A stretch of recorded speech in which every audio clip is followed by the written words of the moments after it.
De João 6, amém?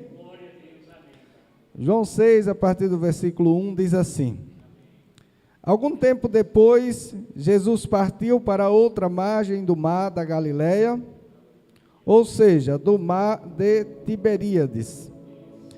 E grande multidão continuava a segui-lo, porque vira os sinais milagrosos que ele tinha realizado nos doentes. Então Jesus subiu ao monte e sentou-se com os seus discípulos. Estava próximo à festa judaica da Páscoa. Levantando os olhos e vendo uma grande multidão que se aproximava, Jesus disse a Filipe: Onde compraremos pão para este povo comer? Fez essa pergunta apenas para pô-lo à prova, pois já tinha em mente o que ia fazer.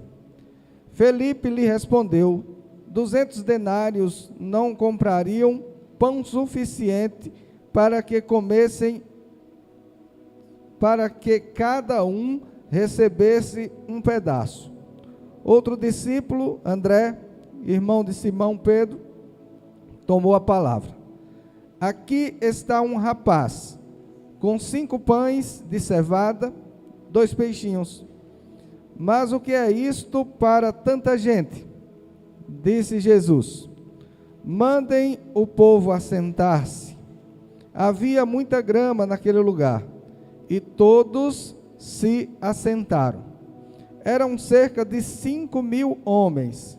Então Jesus tomou os pães, deu graças e o repartiu entre os que estavam assentados, tanto quanto queriam. E fez o mesmo com os peixes.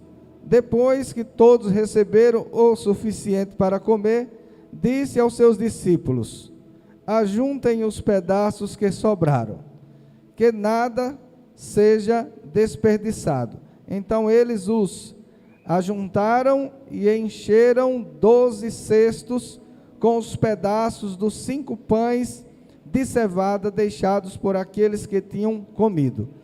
Depois de ver o sinal milagroso que Jesus tinha realizado, o povo começou a dizer: sem dúvida, este é o profeta que devia vir ao mundo. Sabendo Jesus que pretendiam proclamá-lo rei à força, retirou-se novamente, sozinho, para o monte. Senhor, nosso Deus, nosso Pai, Deus Todo-Poderoso, nós te agradecemos pela tua palavra. Continua falando conosco, ó Pai, através desta mensagem, que o Senhor nos traga graça, nos traga conhecimento, sabedoria e entendimento, Pai, para cada um de nós, para a glória do teu nome, no nome santo de Jesus, amém, Senhor, amém, glória a Deus. Uma história muito conhecida daqueles que seguem a Jesus, como também daqueles que apenas ouviram falar a respeito de Jesus. Muitas pregações em cima desse texto. Aqui nós estamos vendo Jesus havia ensinado a palavra com poder e com autoridade, realizando milagres, curando enfermos e trazendo a presença sobrenatural do reino de Deus sobre a terra. As pessoas, ao ver este poder de Jesus, elas ficaram curiosas para conhecer um pouco mais a respeito de Jesus. Eles ficaram tão entusiasmados com o que Jesus estava fazendo, que eles seguiu, melhor dizendo, como dizia um primo de ele, melhor bem dizido, né? Começou a segui-lo, e não observaram que eles estavam indo muito distante e aparentemente sem provisão.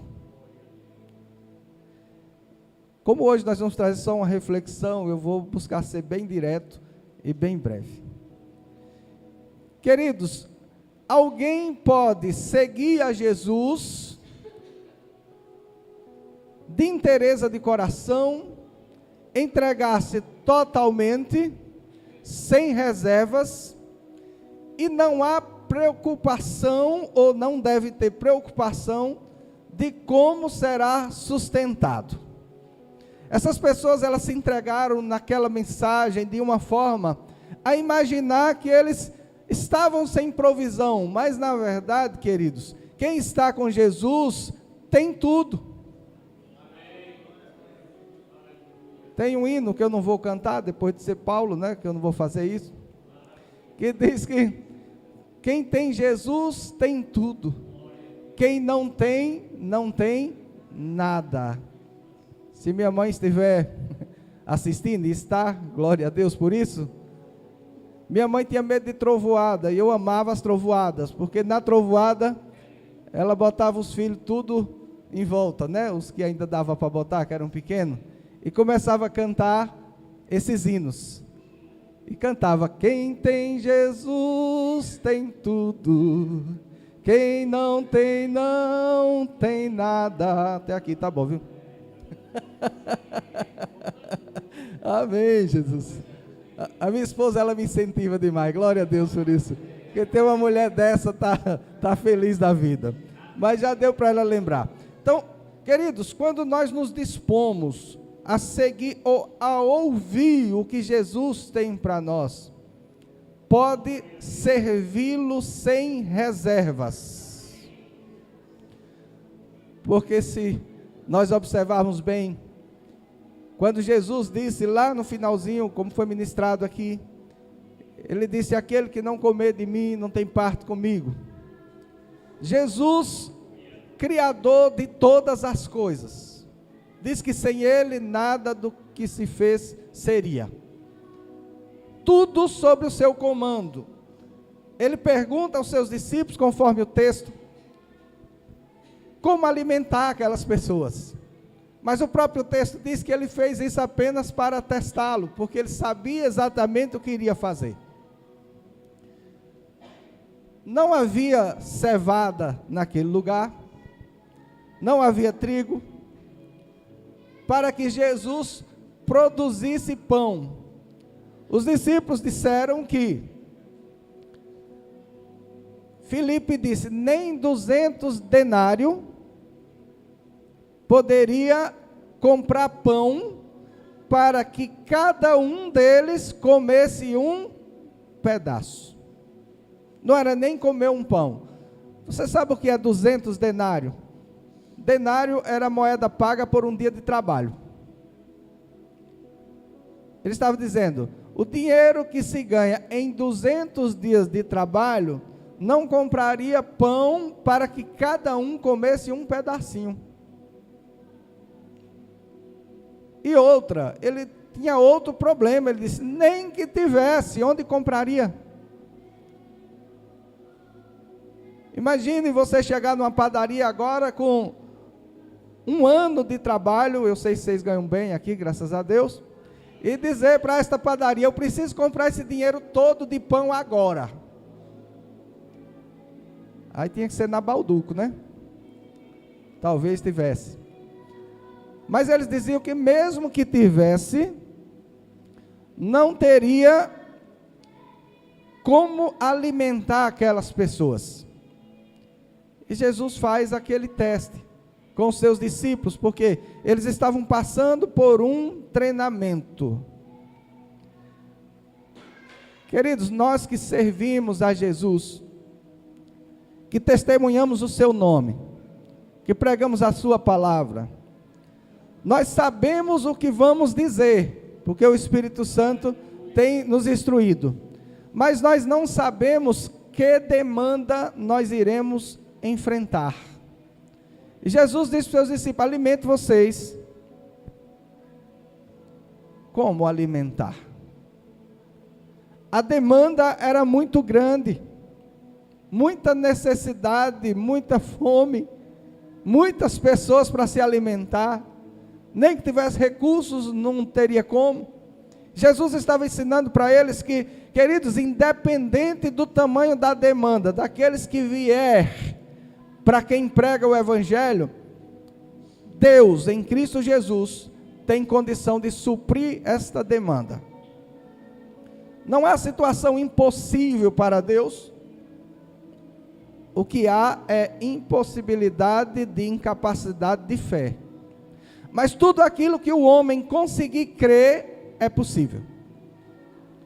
É possível para ele, porque para Deus ainda é mais possível do que o que o homem possa conseguir. Quando nós analisamos o tamanho deste Cristo que está ensinando aqui, é alguém que um dia viu essa terra sem forma e vazia.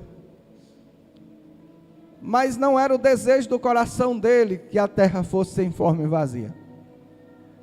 Então ele manda pelo poder da palavra que tudo que nós vemos fosse criado e feito por este poder. Mas quando nós analisamos o que foi feito, nós podemos ver o mundo como algo panorâmico e ver tudo, e talvez, muitas vezes, algumas pessoas estejam acostumadas tanto que não valoriza tanto. Mas, queridos, quando nós começamos a ver como esta natureza, ou tudo que Deus fez, como ela se procria. Você já observou uma semente germinando?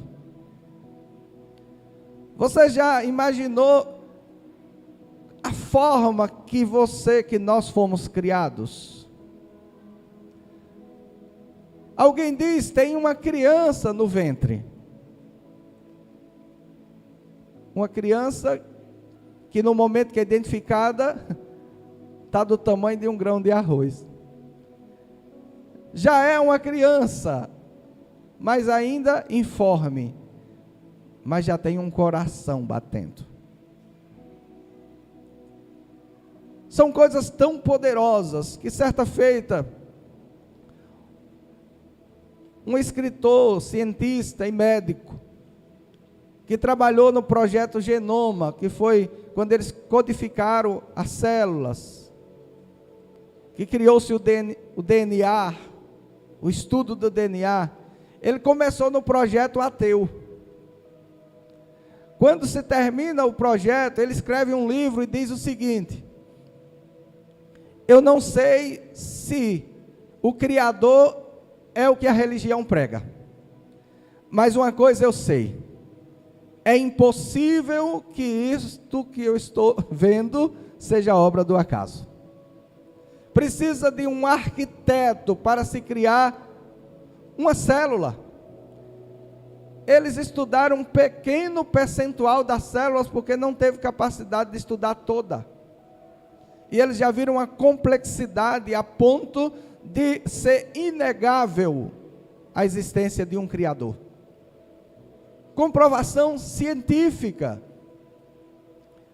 Tudo o que nós vemos e até o que não vemos foi criado por Deus.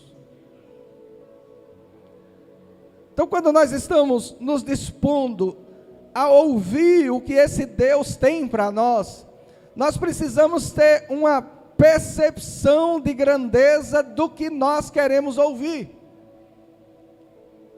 Alguém pode chegar para Jesus, e como Jesus mesmo disse para esta multidão, um pouco mais à frente, disse: vós me buscais por causa do pão que eu multipliquei. Alguém pode estar tendo um contato direto com Deus, mas a única percepção que ele tem são a respeito de coisas terrenas. Coisas terrenas que Deus também resolve. Mas Paulo diz que não há ninguém mais miserável do que alguém que esperar em Deus somente nessa terra. Deus, se for invocado, Ele vai pagar a conta de água, sim. Vai pagar a conta de luz, vai colocar alimento na sua mesa, Ele vai fazer tudo isso. Mas é muito mais. Deus é muito mais. Deus é tão poderoso e Ele nos amou de uma forma tão grande, que Ele disse que aquele que crê nele, ainda que morra, viverá. Alguém pode aparentemente ter deixado de existir pela morte. Os médicos podem chegar e dizer, olha, morreu. E quando se fala morte, significa aniquilação. Mas para aqueles que têm Jesus, Paulo relaciona que não são aqueles que morreram, em Tessalonicenses, mas ele diz aqueles que dormem.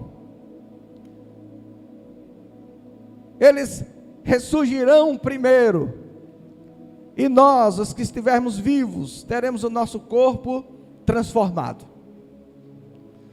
Um Deus tão poderoso, que não há diferença de alguém estar vivo ou estar morto. Para ele, esta pessoa está exatamente como ele diz que está, vivo, ainda que dormindo.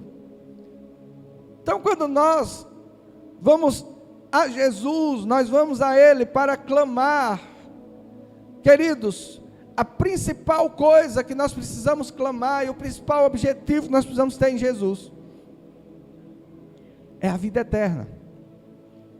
Os discípulos saíram a pregar de 2 em 2, e Jesus mandou que eles pregassem, curassem enfermos, repelissem os demônios. E eles fizeram tudo isso que estavam debaixo de uma autoridade, debaixo de uma palavra. Mas eles estavam fazendo apenas pela ordem, não pelo vínculo pelo qual o evangelho é anunciado, pelo amor. Então eles foram, e os demônios eram expelidos, e eles ficaram maravilhados, e voltando, diz para Jesus, olha, até os demônios fugiam no teu nome. E Jesus viu que eles estavam muito empolgados. Jesus, certamente eu vi o diabo caindo como um raio, Satanás. Algo poderoso realmente aconteceu. Mas não alegrai-vos por isso, antes alegrai-vos por ter o vosso nome escrito no livro da vida. Deus tem prosperidade para a nossa vida? Tem. Talvez não no âmbito que algumas pessoas imaginam que é prosperidade. Eu costumo dizer que existe alguns cristãos que têm uma influência com tio Patinhas. Alguém lembra lá do tio Patinhas? Falou prosperidade, aí nos olhos dele fica um cifrão, porque na mente dele prosperidade é dinheiro. Queridos, prosperidade é a ausência de toda necessidade em qualquer área da sua vida. Ser próspero é ser feliz, é ser inteiro. Você vai encontrar pessoas prósperas que não têm muito recurso, e você vai encontrar pessoas muito ricas financeiramente, mas tão pobres que só têm dinheiro. Então nós precisamos entender que o que Jesus tem para nos dar é muito além da multiplicação dos pães e de peixes, daquele alimento. É muito além. Ele não apenas multiplica pão e peixe, mas ele multiplica a vida.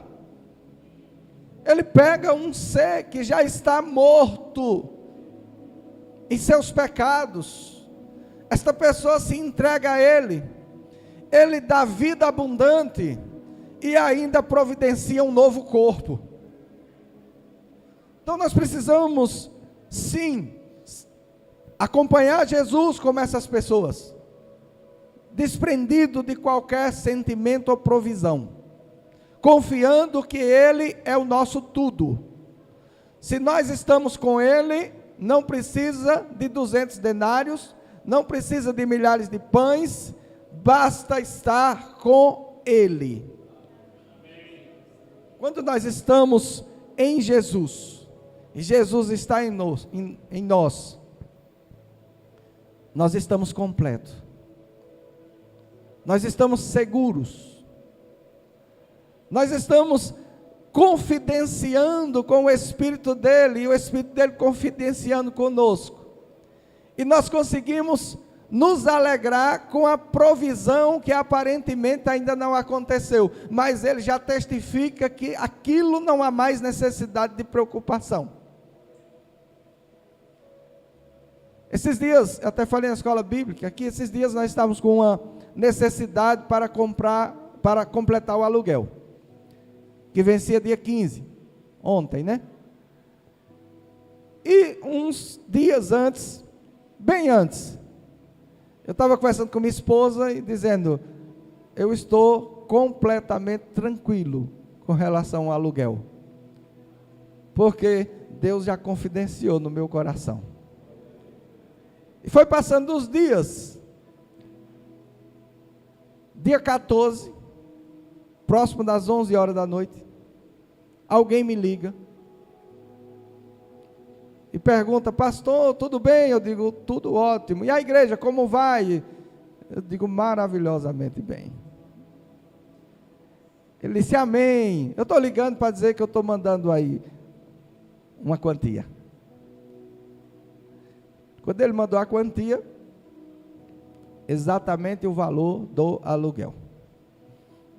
Completou, fechou. Mas eu poderia ter passado vários dias de aflição e apenas esse de alegria. Mas Jesus não quer que você viva assim. Ele quer que nós vivamos em uma confiança a ponto de vivermos alegre antes mesmo de tocarmos no que Ele prometeu.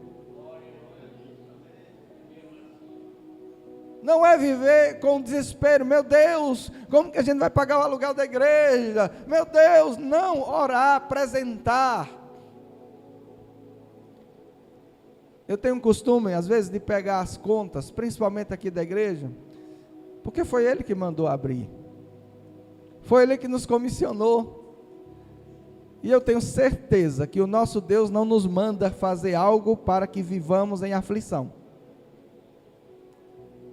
Então eu pego, Senhor, olha, o aluguel, a água, a luz, e começo a falar os valores. Senhor, falta tanto para o aluguel, Senhor, falta tanto para a energia, falta tanto para isso, falta tanto para aquilo, e apresento. E Deus tem suprido todas as nossas necessidades. Mas nós também sabemos que o Deus que nós servimos, Ele tem o tempo do milagre do deserto, Ele tem o tempo da multiplicação do pão e do peixe, mas Ele também tem o tempo da terra que manda leite e mel. Ele também tem o tempo de abundância. Ele tem o tempo que você deixa de ser aquele que recebe a provisão para ser a provisão de alguém. Chega o tempo que não é você que recebe a ligação para suprir uma necessidade, mas é Deus que direciona para cada um de nós, para que ligue para alguém, para que nós sejamos a provisão de alguém, porque se nós temos Jesus em nós, nós estamos vendo nesse texto, que Jesus é a provisão, Ele é o que sustenta, é o que mantém firme, é o que traz a esperança, é aquele que diz que a minha paz eu vos dou, não vos la dou como o mundo a dar, é uma paz em meio à tribulação, à dificuldade. Hoje eu falava aqui na escola bíblica, 2 dias antes eu fui no mercado, aí tinha lá uma bandeja de ovo, R$10, aí eu fui hoje, 15, aí vai ter aquele que vai sair dali, botar uma foto, para meter o pau no governo. Quem é o seu governo?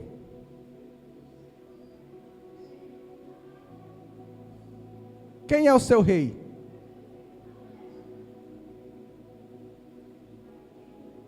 Senhor, agora é 15.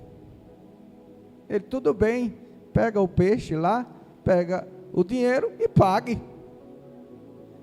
Tem pessoas fazendo de Deus, se é que elas têm Deus por Deus deles, como alguém que está contando moeda para comprar alguma coisa. Eu contava aqui o testemunho do carro que a gente está. Quantas vezes a gente ouviu os Uber falando, quem comprou carro, comprou, quem não comprou, não compra mais. Eu digo, pois agora é que eu vou comprar, porque Deus gosta de dificultar para comprar nesse tempo, para provar que Ele é Deus. Mas eu estava errado, eu não comprei, eu ganhei. Porque Deus sempre faz muito além daquilo que nós pedimos ou pensamos. Então, você pode escolher, alguém pode escolher quem vai reger sua vida.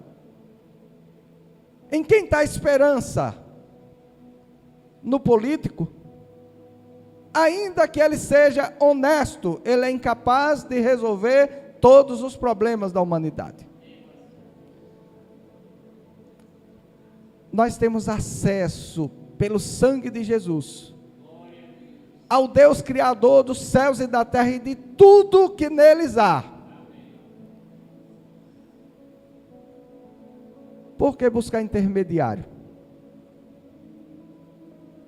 Por que chegar, se é que pode dizer assim, no escritório de Deus, através do despachante, se você mesmo pode entrar pelo sangue de Jesus?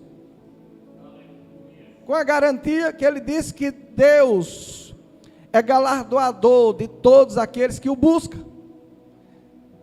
Ele está dizendo, não há ninguém que venha na minha presença com um coração sincero que saia de mão vazia.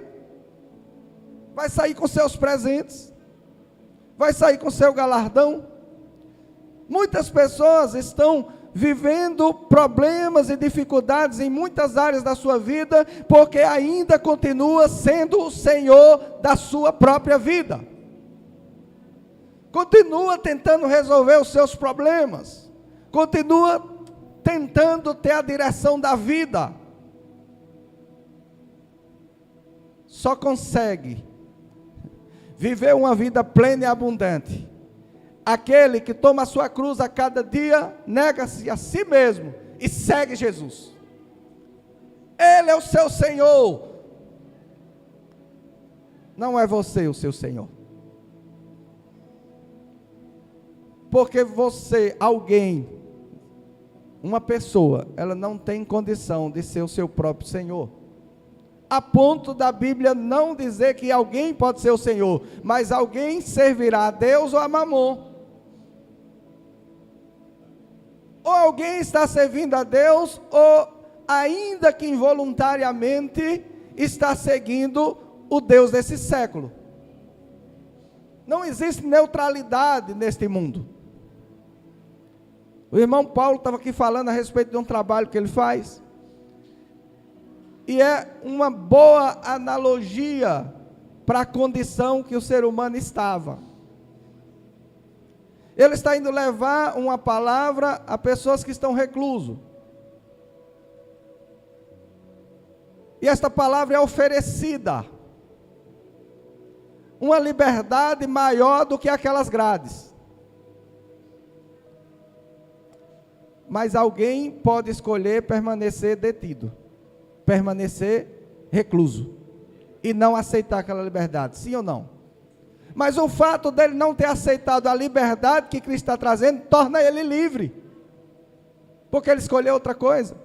Da mesma forma, queridos, todos pecaram e foram destituídos da glória de Deus. O homem em Adão pecou, mas não só em Adão, mas todo homem pecou. O homem, ao pecar, o salário do pecado é a morte. Ele está naturalmente condenado.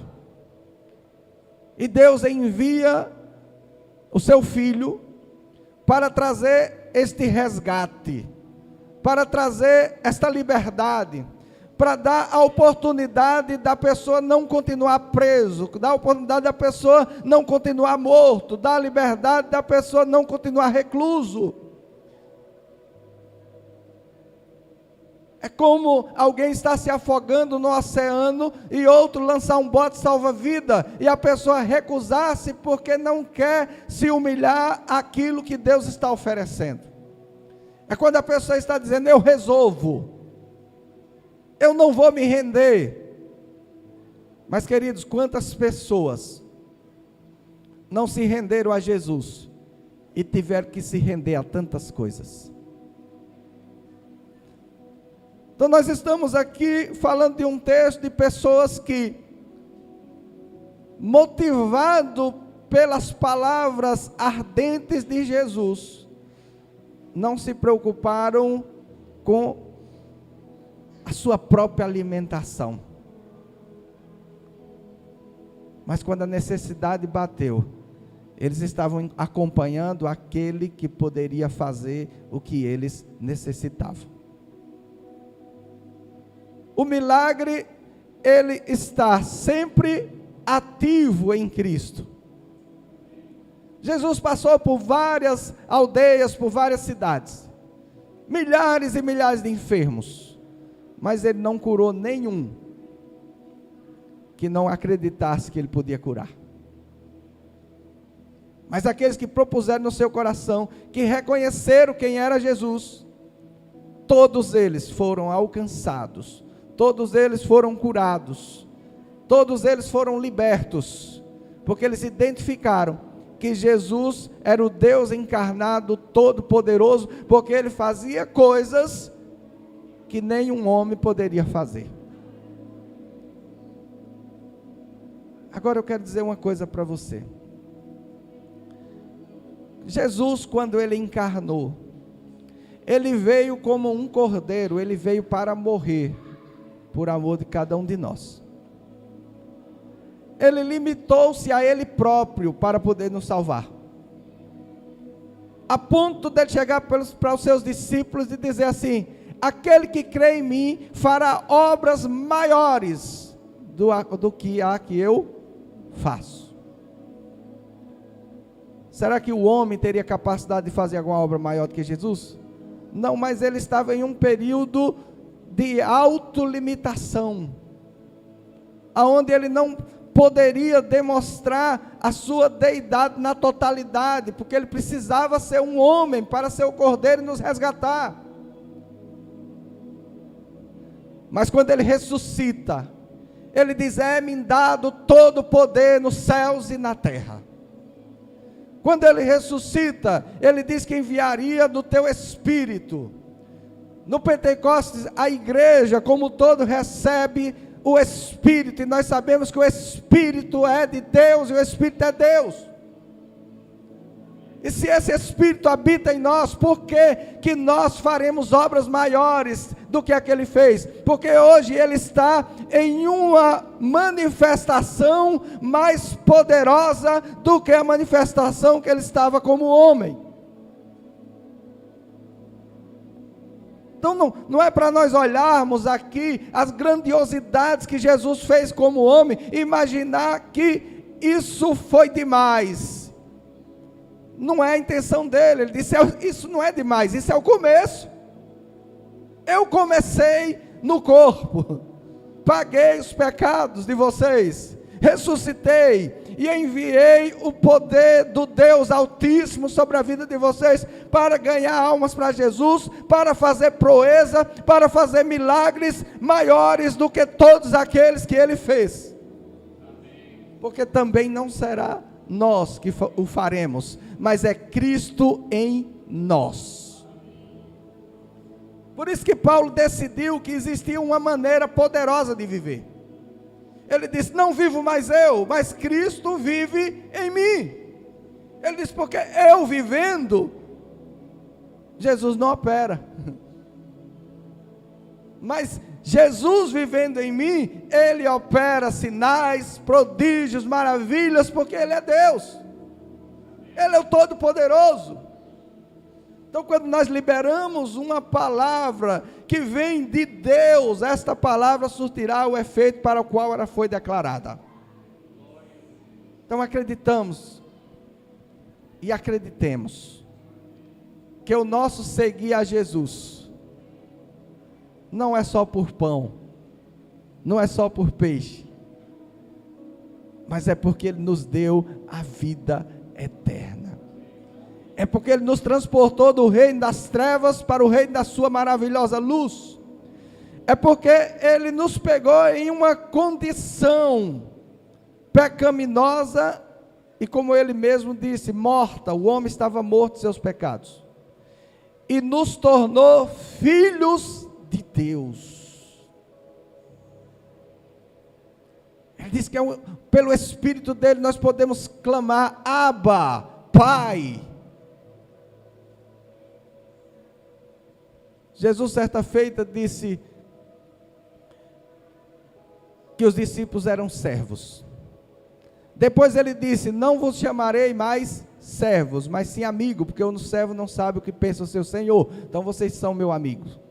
Mas quando Jesus ressuscita, ele nos chama de filhos, porque ele nos comprou com o seu sangue derramado na cruz do Calvário. E todo aquele que ouve esta palavra, todo aquele que aceita esta palavra, a Bíblia diz que é lhe dado o poder de ser feito filho de Deus, filho do Todo-Poderoso, filho daquele que faz existir do inexistente. Não interessa o cenário, não interessa a situação, aplique a sua fé no seu Pai, porque Ele vai resolver. Lá em casa, o meu filho, ele tem na mente dele que eu conserto tudo. Algumas coisas não dá certo, mas eu não conto para ele, só as que dá. Hoje ele foi ligar a bomba d'água e deu um mau contatozinho, não ligou. Logo depois que ligou, ele disse: pai, aquele interruptor da bomba d'água precisa de um conserto. Eu digo: e quem vai fazer? O senhor, é claro, o senhor conserta tudo. Vê a confiança, ele não tem dúvida que eu vou consertar. Apesar de eu ter, se vai dar certo, né? Mas ele não tem. Agora imagine, um pai limitado, em conhecimento terreno, né, em algumas coisas. O filho consegue acreditar que ele pode resolver. Como nós podemos desacreditar do Deus que nós servimos, do nosso Pai? Não há nada que Ele não conserte. Porque Deus, Ele criou a matemática. E eu aprendi na matemática, desde novo, que cálculo você não conserta. Cálculo você apaga e faz de novo. Está no meio, deu errado, não tem mais jeito, meu irmão. Apague tudo e comece tudo de novo. É a mesma forma que Deus pega o homem. Ele não vai consertar o homem. Ele diz: eu preciso que você morra, mas eu não quero que você sinta a dor da morte. Então eu já morri por você, mas eu preciso fazer você de novo. Eu não quero consertar esse odre velho, eu não quero emendar, eu quero fazer novo. Deus quer te fazer novo, uma nova vida, a ponto de poder dizer: as coisas velhas já passaram, eis que tudo se fez novo. Uma novidade de vida, uma nova esperança, um novo estilo de viver. É isso que Deus tem para nós. Continue perseverando, não desista. O milagre, ele não está próximo, o milagre, ele já aconteceu. E a nossa fé é que vai materializá-lo na nossa vida. Ele disse que estava tudo consumado na cruz do Calvário. Ele não disse que tinha alguma coisa ainda para fazer. Tudo está feito. Mas só consegue tocar neste feito aqueles que aplicam a sua fé em Jesus. Amém? Vamos ficar de pé. Vamos cantar mais 2 louvores.